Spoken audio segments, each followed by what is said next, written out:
Good morning, everyone. How are we? Hooray! All right. I'm so excited to be here. Thank you for having me. We are here to have a conversation about data, complexity, and answering questions that matter. It's a very suspenseful title. But first, I wanted to wish you a very happy Valentine's Day. Hooray! Round of applause for Valentine's Day. Oh. Very nice. So I was just in my hotel room this morning eating some conversation hearts, and you'll never believe what I found in the bag. I found a heart that said S4. Isn't that amazing? It also said 2-3. Wow. It said ICS. OT. What a magical bag. I'm not in this field. I don't even know what these acronyms mean, but I was so excited to find them, and I trust they're in everybody's swag bags as well. And then I found all of these, right? I found, explore, right? Magical, all right. And I know what you're thinking, and yes, I do my own graphics. Thank you so much. Thank you very much. All right. I'm already got distracted. Back to what I was here to talk about. Data, complexity, and answering questions that matter. Well, I have 3 observations I wish to make for you all today. Observation 1, and maybe you've made this observation too. Observation 1. There is more data out there than we know what to do with. If you do know what to do with all that data, please come talk to me because I don't know, right? All right. Observation 2, the world is very complex. By complex, I mean it's interconnected, it's evolving, it's changing, there are big events, and they are unpredictable. I feel like I don't have to tell this crowd that. Finally, an observation is that I, at least, have a lot of questions about the world, what's going to happen, what we can do, and I imagine you all have some questions as well. Again, if you have no questions, tell me the answer, all right? But just to summarize what my questions about the world are these days, this is pretty much the best summary I could muster. That's kind of what I got, right? These are what my thoughts look like as I think about where the world is headed. So I am going to assert to you all today that in order to answer all of these questions, using data in a complex world, I am going to assert that we need to ask big questions. Further, I am going to talk today about how, in order to ask big questions, it is not enough to think outside of the box. Not enough. We must go outside of the box. Look at these graphics. All right, thank you so much. Very good. By the way, I was like, there's not going to be a statue of someone running. I figured it would only be standing and I'd have to do something. But it turns out there's a lot of statues out there of people running. So if you take nothing away, go check out some great statues. So we need to try new things. And honestly, to put it in the most scientific terms I possibly can, we need to get weird. All right, you ready to get weird? Make some noise. All right, we're getting weird.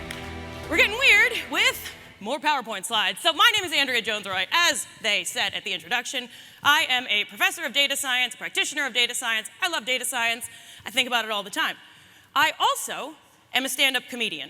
When I'm not doing that, I am also a circus performer. Now, my favorite thing about this picture, all 3 of these are me. My favorite thing about this picture of the circus act is all these people standing and then the one woman just lying down in the front. So if anyone wants to come up and just lie down, it will put me at ease. Thank you so much.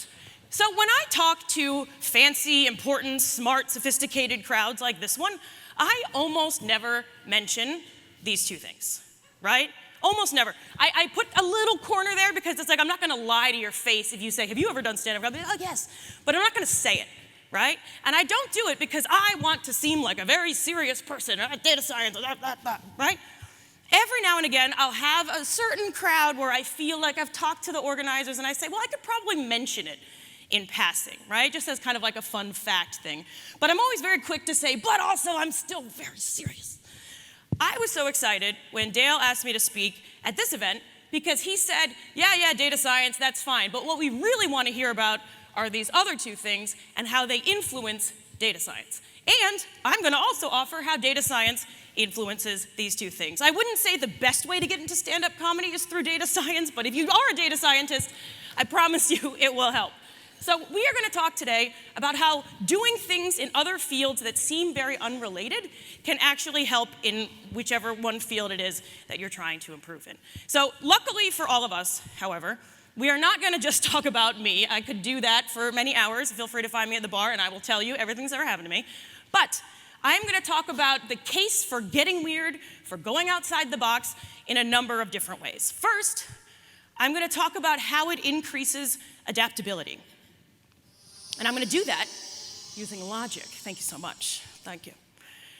Then, I'm gonna talk about how going outside the box, getting weird, can improve innovation. And I'll give some examples of my favorite research that's out there that combines two unexpected worlds. Finally, a term I learned for this presentation, thank you so much, mutualism, which is a term in biology that means that two species exist and they do things that mutually benefit one another. So I want to talk from my own life about how science has helped my arts and comedy career and vice versa. So let's start with logic. Let's start with math. Nothing says 9 a.m. like math, right? We're talking math, we're talking logic, and what better place to go to talk about logic than the most logical place on Earth, Las Vegas, Nevada. Nothing bad has ever happened. Nothing weird has ever gone on. What happens in Vegas, you tell everyone about because it's perfectly logical. Thank you so much. You're welcome, Las Vegas, for your brand new slogan. All right, we're headed to Las Vegas. I will see you there. Do we have any gamblers in the audience? Make some noise if we gamble. This is like a risk security. No one here is gambling. A couple people. All right, very good. Or you're a bunch of liars. All right. All right, so suppose we're all getting a little wild and we forgot that the house always wins, and so we go up to these slot machines and we say, well, I have 100 pulls of these slot machines. I don't know the expected payoff for any of these. I don't know if they're all the same. I don't know if one is better. I have no idea. So I'm gonna approach these and say, well, what am I gonna do to maximize my potential payoff as I approach these slot machines? Well, I'm gonna probably try each one. Unless I have like a cool instinct about it, right? So I'm gonna try each one. Ah, I made a bit of money. Thank you so much. Okay, noted.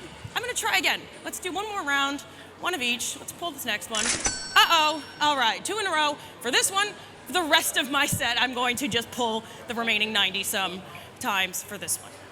What I have just demonstrated is a strategy called exploration and a strategy called exploitation. And we do this all of the time. We do this when we face any decision where we don't know what the possible outcomes are going to be. We probably try a few things, you try different classes in college, and you say, this is the one I want to do, and then you exploit. The problem in real life, and when we think about the problems that we are concerned with, whatever it is in our own field, is that these are never just 3 problems that you could have some finite number of trials over and get to some idea about how these things are working, right? And not only are there many, many options, but they can be really consequential. Just to overshare some of my thinking, I could say, well, maybe I should go back to school. I'm not gonna go back to school, but maybe I should, right? Maybe I should go all in on my career. Forget all my silly stuff. I'm gonna go all in on data science. I think that sometimes. And then the next day I wake up and say, I'm gonna quit my job. That's what I'm gonna do. I'm gonna quit my job. Okay, or I'm from New York, so obviously whenever anything is not going the way I want it to, I say, I'm gonna move to LA. It's all gonna be better for me in LA. That's where I'm gonna go, all right? I assume other people move other places, but I don't know where those places are. Maybe Miami, all right? Or, and I've already done this once, I might just move to China. Right now, maybe not. But I did live in China for several years because I am a troubled person. But it was wonderful, and so I may go back. So these are high stakes. And I don't know what the payoff is. Obviously, the payoff is move to LA. I gotta get out of here. All right, I'm gonna turn my life around, you'll see. All right, but I don't know. And those aren't even all the choices that I face, and those aren't all the choices that you face. We all face tons of choices, and we don't know the potential payoffs. I'm working with a career coach right now, thank you, and she would say that we create the payoffs, and so it doesn't matter what you choose. And I say, sorry, but this is how I think about the world, all right? There are paths that I could choose, and I don't know the expected payoff. What am I going to do? Well, especially when these payoffs, these options are numerous and changing all of the time. In addition to causing an existential crisis in me every waking moment, what I have just described is a very famous problem in reinforcement learning among humans, and reinforcement learning in machine learning, which is an area that I work, and it is called the K-armed bandit problem, or the multi-armed Bandit. And it is used for a lot of data science research and interesting applications out there in the world where basically you program a computer to seek rewards and figure out how to optimize those rewards when you don't know the possible outcomes. And they do it through a mix of exploring the universe, exploring their space, and then zooming in on what seems to work, generally. This has been used all over the place in robotics. I must say, I do not work for Boston Dynamics. I do not know if they use this. I just wanted to put up a nice robot, all right? Also, they don't have fingers. I never noticed that till now. All right, so K-Arm Bandit is used in robotics. People on the internet are asserting that it is also used in search algorithms, and Netflix employees have made some presentations even about using K-Arm Bandit under here. And it's used in financial forecasting, portfolio allocation, and many other things. When we program this reinforcement learning algorithm, generally, it depends, but generally in a changing environment, you want to land on some balance between explore and exploit. I get concerned when humans face uncertainty, they face constant change, they face potentially hugely different payoffs, and they don't know which one to choose. We tend, and organizations do this too, we tend towards exploit. Not always, but we tend to. We tend towards exploit for all kinds of interesting social science reasons. So maybe it's just a habit, I pull that right lever, right? Maybe I have a preference for pulling a particular slot machine. Maybe I have an area of expertise over here on the right. Maybe there are costs associated with changing my strategy. Maybe I'm biased for some other reasons. And I do this too. I'm stuck in my ways just as much as all the other people out there in the world. So this is actually me. This emoji is me, you can't, obviously. So this is how I feel when I realize I've been over-indexing on exploitation. So the next time, as you go out and think about the work that you're doing or your own life choices, and you're faced with, should I keep doing what I know? Or should I try something new? Remember, the robots suggest we ought to try something new. All right, that concludes the math portion of this presentation, and I know what you're thinking, was that math? I don't know. I don't know if that was math. There's math in there, I promise. All right. So I want to talk now about 3 examples of what I think are extremely cool bodies of work that have come about as a result of scientists getting weird, all right? So first, I would like to assert a rather controversial hypothesis with you all. How ominous does this sound, right? Here's my controversial hypothesis. Air pollution might be bad, all right? I don't know, I'm not trying to get political. I'm not trying to do anything, all right? I'm just gonna say, suppose we wanted to find out if air pollution is bad. Well, and of course, bad how, define air pollution, but let's go with the broader issue. From a scientific perspective, the ideal gold standard way to figure this out would be to randomly assign some people to a treatment of polluted air and randomly assign other people to a control of clean air. And then we see what happens and have a look, right? So like randomly, Miami gets pollution, Fort Lauderdale gets clean. Is that real? I don't know, that might be what's happening. All right, it's beautiful air, I love it. All right, we can't do that, right? We obviously can't move people around and assign people to bad air. And the 2 big reasons that come to mind for me, not to be like a real downer here, but I would say the ethics of it are iffy. And in a distant second, it also would be rather expensive. So we can't do that. So how can we figure out if air pollution is bad in a way that gets us past just observational data? Well, one of my all-time favorite studies focuses on this city. Do we know what city this is? Beijing, I heard it, yes, all right. This is Beijing. Beijing has, like many cities around the world, a big traffic problem and a lot of air pollution. These researchers realized, based on their local knowledge of Beijing, that they could exploit, that's a fun play on words there, they could exploit the fact that Beijing has a policy in place to control traffic that allowed them to act as though there was a treatment and a control. And I think London and other cities have this as well, where on certain days of the week, depending on what license plate number you have, what number it ends with, you can drive into the city or not, right? Those policies exist around the world. Well, it turns out in Chinese culture, numbers have very special meaning. The number 4 is highly avoided because "se" is a homonym, is that the word? The same sound as the word for death.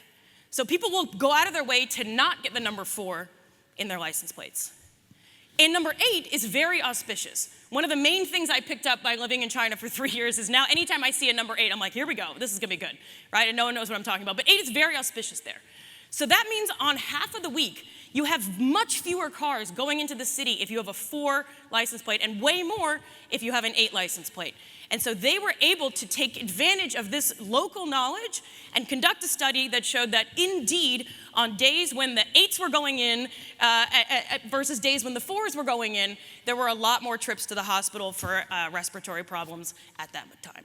So this is an amazing example to me of a very fancy public health statistics, all this stuff that took advantage of knowing something about local culture, local history, and local belief systems. And I think this is awesome. That's my awesome seal of approval. Not air pollution, the study.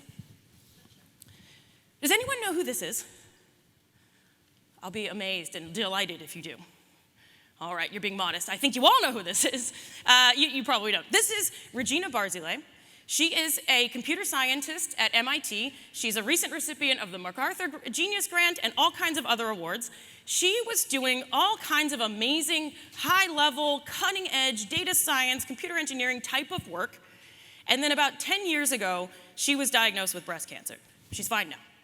She was diagnosed with breast cancer. She goes to Mass General Hospital, and the doctor prescribes a treatment for her.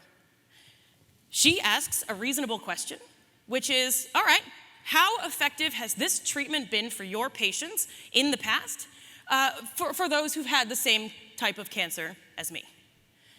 And he said, I'm not quoting directly, but he said, well, I guess I have the information in all of these paper files, but I have to say I couldn't tell you.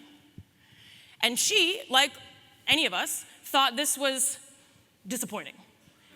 And that we should be able to do better. And meanwhile, she's at MIT, getting robots to sing songs and speak to us. I don't know what she's doing, right? She's at MIT doing all this fancy stuff. And then meanwhile, there's all this data that hasn't been digitized that's just sitting there that she could use, or someone could use, if you could digitize it, get past the privacy, resolve all those sorts of security issues, call all of you, right?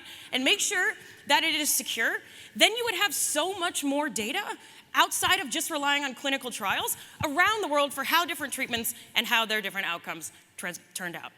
So she partnered with her doctor at Mass General, and she and he have now co-authored many papers, and they have turned all of these medical records, and they're using things like natural language processing to process like the written records and all of this stuff to really make a difference in treatments of cancer, and she's been doing this ever since. So she is one of the rare examples out there of, at least the ones we hear about, of people using AI and machine learning for really, really great outcomes, right? We always hear about the bad news. Importantly, for her, she has shared with me that she already had tenure at MIT, so she was able to kind of move away from what counted as cutting edge and do this other project that actually wasn't as technical as her original work. And for most of us who are not tenured and don't have that luxury in our jobs, I like to think about what could we change in the system to incentivize going down these paths that aren't necessarily the peak of the mountain, but are all kinds of interesting areas to explore. So Regina Barzilay, very much worth looking into. Last one, Jeffrey West is a physicist. He is at the Santa Fe Institute, and he recently wrote a book called Scale. Has anyone read this book? One person, yes, all right, a few in the back, there we go. So Scale is a fantastic book. It came out a handful of years ago, and as you can see, it's about the universal laws of growth, innovation, sustainability, the pace of life of organisms, cities, economies, and companies. Basically, he realized that the math that drives things like how big a whale is also drives how big a company gets or how big a city gets. And he got to this realization as a physicist because every Friday for a very long time, he got together with a biologist and they would sit for hours and literally just talk at each other about what was going on in their field, how they think about the world, what some of the open questions are, and so on. And because he took the time to sit with this biologist and learn about their field, he was able to form this whole new theory that unites all these disparate areas of the world. So I like this example. A, it's a cool book, you gotta read it.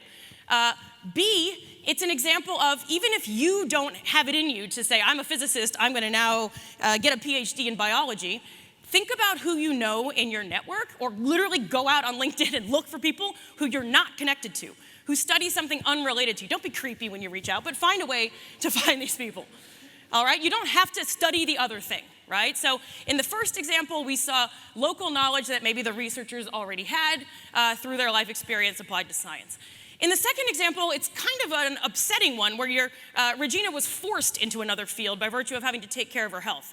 But she took on both of those fields and now does work in those fields with others. And this is an interesting one because you don't actually have to become a medical doctor to work with one. Yes? He also has a TED Talk, highly recommended. Have at it. All right. Finally, we will now turn to the part we've all been waiting for. What's going on with Andrea's life? I'll tell you. All right, so I want to talk about how my different areas help me get better at the other areas. Yes? All right. So I want to start with the two that maybe seem the furthest apart. So data science and circus. When people think about data science, or they make assumptions about what I do in data science, or even on a good day when I think about my own thinking in data science, I think about it as a field that's precise. It's rigorous. You want to have discipline, and you need math, as we saw.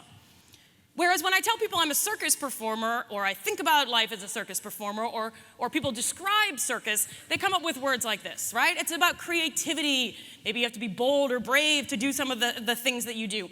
Flexibility comes up a lot, and of course, costumes. I would like to share that while this is true for each of these two fields, it's also the case that those skills have helped me in the other one. So let's talk about circus for a second. Where are my circus performers at? Make some noise. Okay, we'll be doing a circus lesson on the beach this evening, so come by. So circus is absolutely, positively all about all of these things, right? We think of circuses as like crazy and unhinged. They are among the most precise people I know. And the reason for that is because if you are not precise, you will die. All right, very high stakes. In data science, if I'm not precise, I'll just get an error in my code, right? Lower stakes. This is a photo of me from the day before lockdown in New York City. So literally, I'm the like, this is fine guy, right? Like, we'll be fine. We'll be fine. We're all going home. When you do fire, we wanted to do fire here, and not surprisingly, the hotel was like, we don't think, no. They're like, we're not even thinking about it. Do not do that. Like, okay. But so when you hold a whole bunch of fire, and by the way, if you want to kind of picture what this looks like in real life, think of any fire you've ever seen. It's just that, right? So whenever you're manipulating fire, of course you have to be very precise. I do something called body burning, where you take the fire and you move it up and down various parts of your body, and I do fire eating, where you put the fire out in your mouth. People always ask if there's a trick. Sometimes people say, is it fake fire? And it's like, if I could invent fake fire that was this awesome, do you think I'd be here with all of you? Like, I'd be on my own island. That's what I'd be doing, right? So it's not fake fire. And then other people say, yeah, do you put something in your mouth? You're like, what am I putting in my mouth? That's disgusting. No. So it really is just the fire, and if you get it at just the right angle and close your mouth around it, you don't set your face on fire. You have to be precise. That's the takeaway. You also need rigor. Now, hats off to Dale, who spent approximately the better part of the last 6 months trying to figure out how to rig a trapeze here. Also, not possible. So I present to you a picture of me on trapeze. You absolutely need rigor. Now, I should have chosen a picture of me doing something slightly more impressive than sitting, but if you're going to be high up and you're going to rely just on your own strength to not fall to your death, you do need to make sure that you're exercising, and rather rigorously at that. Of course, you need discipline. Now, I'm the person on the bed of nails here, and what I'm doing right now in this picture is disappointing my parents. All right, that's what I'm doing. Yes, I just wanted to share that with all of you. Thank you for applauding that. But I am disappointing my parents, but I'm also meditating. Yes, thank you. I am meditating. Because the way you do bed of nails, or the way I was taught to do bed of nails by someone named Bendy Bendini, he is a contortionist and sideshow artist in London. He's amazing. You should look him up. Bendy Bendini told me right before I went on stage for my first ever bed of nails act, which might have been this one, he said, when you're out there, just tell yourself, it's just pain. I was waiting for like a second half of that. Like, but it's not that bad and you'll be fine. But that was it. It's just pain. And I don't want to diminish pain. And of course, there's pain that's physical and emotional and all those things that's really very, very serious, and it's something you should pay attention to. In the context of a bed of nails, however, it's just pain. It's not going to kill me, probably. And it's not going to really affect me once I get up off this bed of nails. And that has been one of the pieces of advice that has stuck with me throughout my whole life more than anything I ever learned in grad school or wherever else. Anytime I'm in a situation that's tough, that's scary, that's nervous, I say, it's just pain. You might be wondering where the math fits in. I'll be pleased to tell you that in order to do circus, you need to have pretty good spatial awareness, and you need to have an ability to move your body through space. Now that I've said all of this, I'm going to mess this up, but here is my physics demonstration for you all. Thank you so much. Thank you very much. If we have any physicists in the house, my apologies. There's a little bit more to physics than that, but that's the idea. All right, so what about all these other adjectives over here on the data science side of things?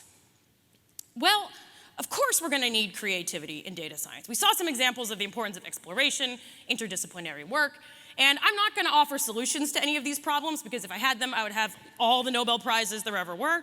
But if we're going to address all of these complicated, thorny, difficult, timeless, frankly, issues out there in the world, we are going to have to get creative. By the way, I realized after I sent these slides in that the way I've written it, it makes it seem like health is a problem. So we need to, it should have said illness or something like that. So like less conflict and less health. There's a place in New York City called the Center for Children and Poverty.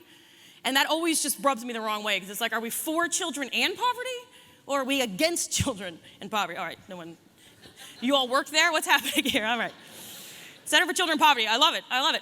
All right, and if we can't get creative about these problems, what we've been doing obviously isn't enough. So we've got to think outside the box. And if we can't get creative, we've got to figure out how to get to Mars fast, all right? We got to go.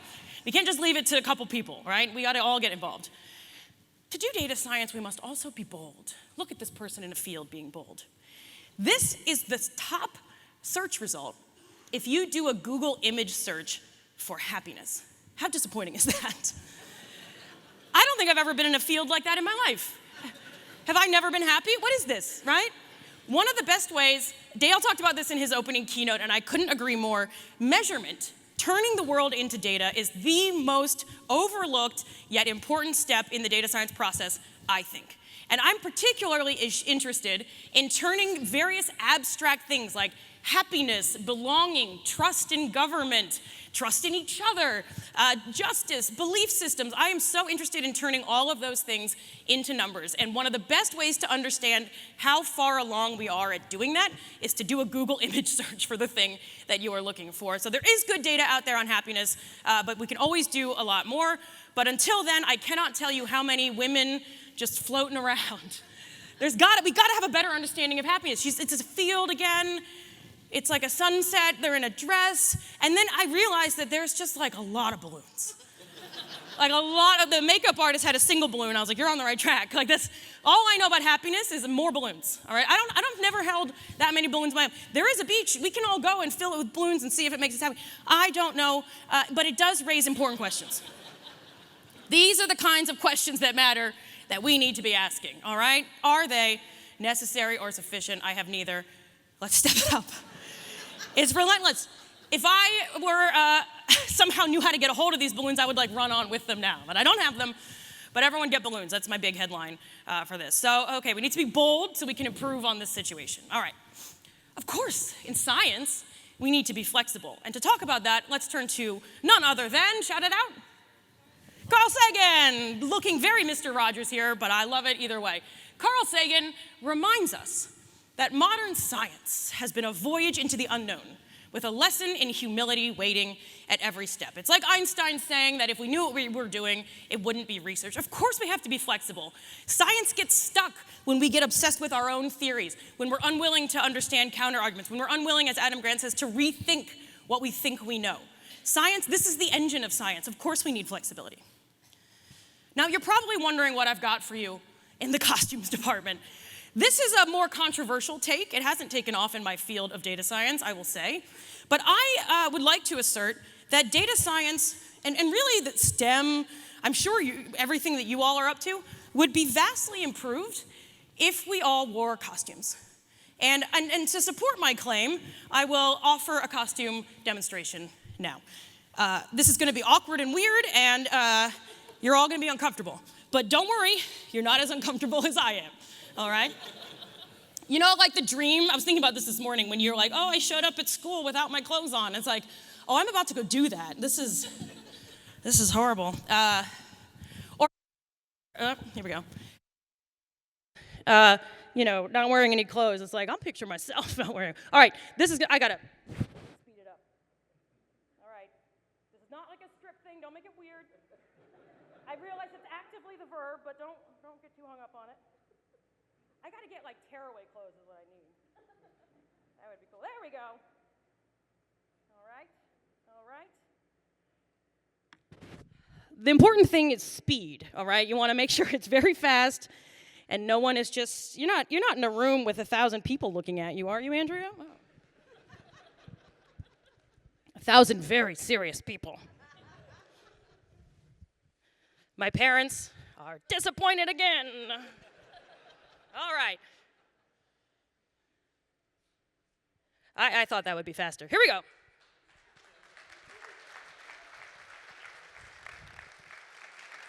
Thank you so much.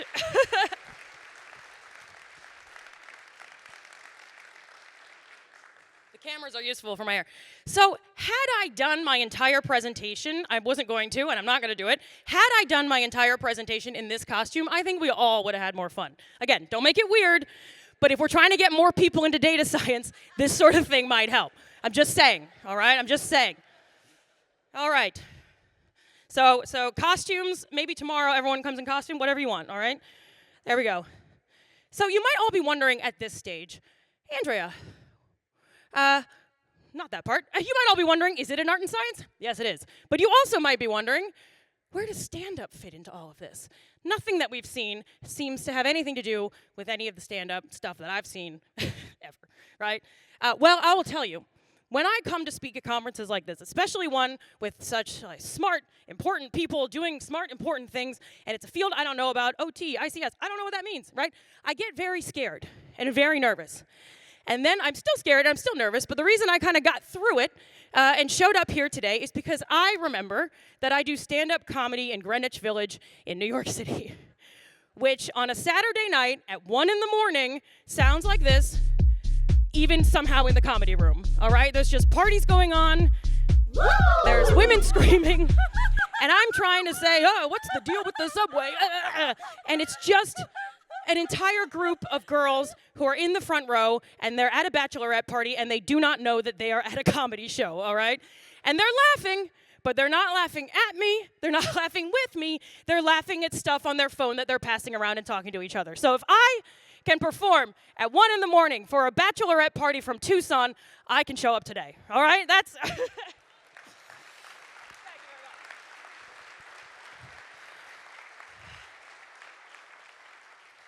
I'm not sure if I just offended Tucson. I may have, but that's all right. So okay. I'm just running out of time. In fact, I'm past time, but I'm going to get out of here. But I think before I go, I've thrown a lot out here. So I thought perhaps it might be worth a quick review. Shall we review? Yes. If you said no, I'd be like, all right, just go.